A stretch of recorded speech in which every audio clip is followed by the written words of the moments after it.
salah satu perusak amal yang paling hebat, yang paling berbahaya, karena daya hancurnya itu sudah terbukti. Penghancur itu bernama ar-riya. Farriya'u wa in daqqa muhbitun lil amal.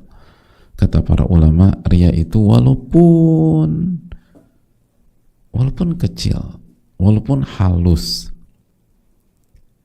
tapi ia menghancurkan amalan. Jadi riya itu walaupun kecil, walaupun halus, walaupun samar, itu ngancurin amalan, ngancurin amal. Dan apa yang dimaksud riya, hadirin? Riya itu kata para ulama, kita melakukan sebuah amalan dan kita perlihatkan amalan tersebut tujuannya agar dipuji oleh manusia, dipuji oleh pihak lain.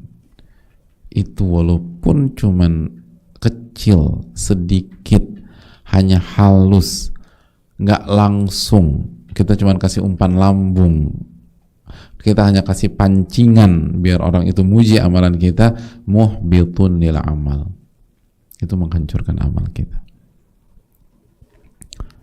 Wa huwa abwabun katsiratun la tuhsar. Dan riya itu masuk dari banyak pintu-pintu, pintunya banyak banget, la tuhsar, tidak terbatas, la tuhsar. Jadi riya itu variannya banyak, kata para ulama, variannya banyak, halus dan banyak pintu, dan nggak terbatas, la tuhsar, la tuhsar.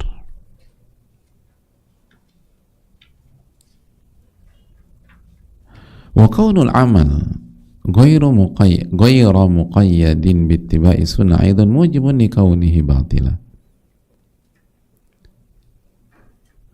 Dan amal itu, dan amalan yang tidak terikat dengan petunjuk dan sunnah Nabi SAW itu pun juga menjadi amal yang batil.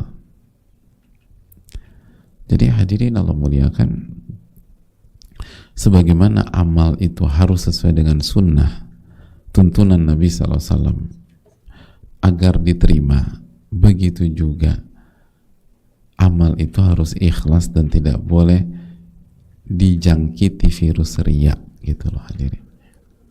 Jadi zahir bagus, batin juga bagus, ibu-ibu, gitu. Zahir bagus, batin juga bagus. Karena main di zahir aja pun juga nggak enak, ibu-ibu sekalian. Ya seperti kehidupan ibu-ibu lah. Apa bahagianya punya wajah cantik, tubuhnya bagus, tapi hati itu kecewa terus. Hati merasa tersakiti. Hati merasa benci sama orang. Hati merasa dikhianati.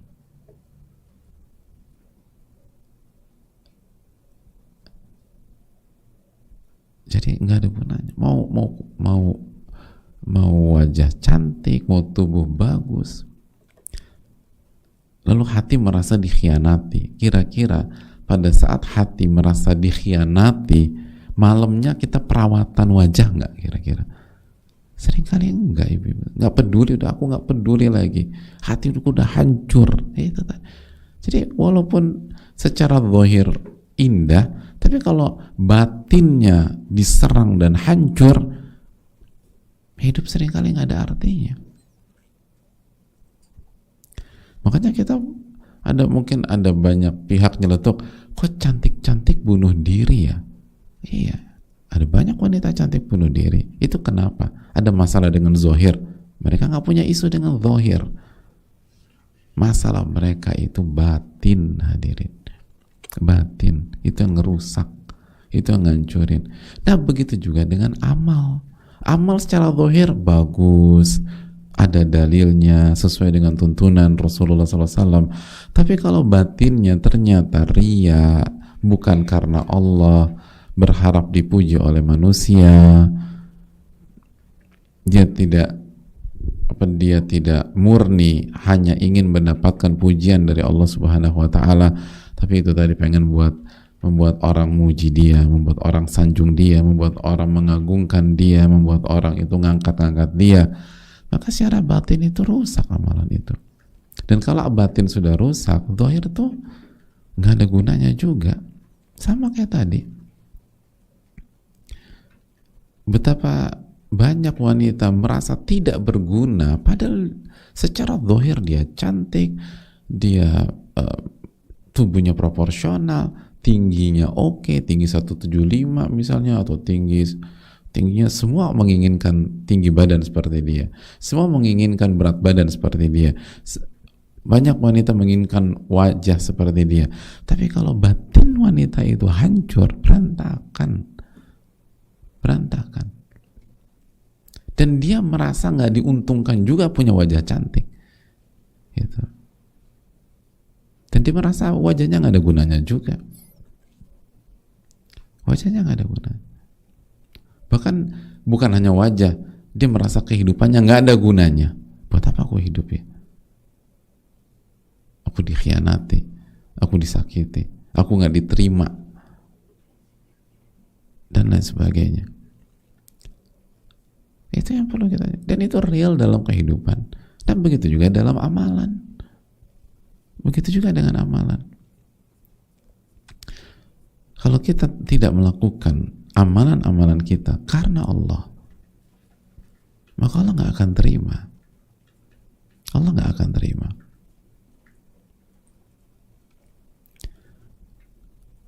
Dan akhirnya nggak dapat apa-apa. Akhirnya nggak dapat apa-apa. Rusak hadirin. Jadi semangat kita bukan hanya aku harus mengerjakan ini. Semangat kita bukan hanya secara zahir amalan itu ada tuntunannya, ada ayatnya, ada hadisnya. Tapi kita juga harus perhatian, apakah saya kerjakan amalan karena Allah atau karena suami saya, karena Allah atau karena anak saya, karena Allah atau karena pujian orang. Itu yang harus kita cari, dan itu yang membuat amalan itu diterima. Dan amalan itu akan memberikan kita atau menjadikan kita diberkahi oleh Allah.